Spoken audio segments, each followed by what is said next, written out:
गरीबासारखंच राहायचं सिद्धी. अरे काही नाही. मग तू बनियन बिनियन घालून आहे ना हा फाटलेली. फाटलेली.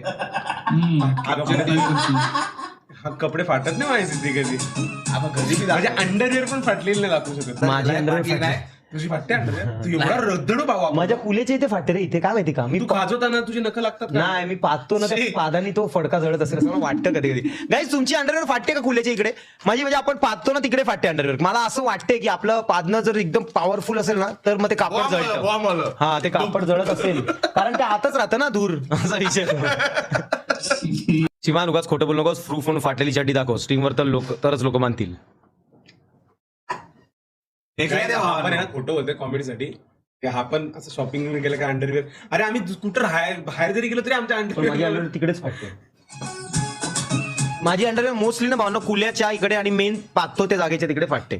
काही नाही. आमच्या अंडरवेअर नवीनच असतात. अरे पण माझी अंडरवेअर तू बघतो का? तुला कसं कळणार रे? तू का बघायला जातो त्याची अंडरवेअर ते पण फाटलेली. अरे फाटेच नाही बोलतोय ना तो माझ्यासमोर अंडरवेअर उभा राहतो मग ती दिसणार नाही फाटले का नाही. त्याच्या अंडरवेअर कडे लक्ष होतं. मी चेक म्हणजे दिसतं ना अंडरवेअर तेच झाकलेलं असतं ते दिसतं असं मागून पण काय बघू शकत नाही फाटले का नाही. तुझं का असं लक्ष रे मुलांकडे? माझ्या बबलू अरे सिद्धी तो अंडरवेअरवर उभा राहतो तर बघायला नको. अरे म्हणजे ते दिसतं ना आता समजा मी बसलोय. अरे पण तू माझ्याकडे बघ पण तू माझ्याकडे बघ ना असं अंडरवेअर काय बघायचंय? मी नाही बघत तुझ्या शरीराकडे. त्याला कसं दिसतंय? मी कधी अंडरवेअर असतो. तू असतो बऱ्याच वेळा.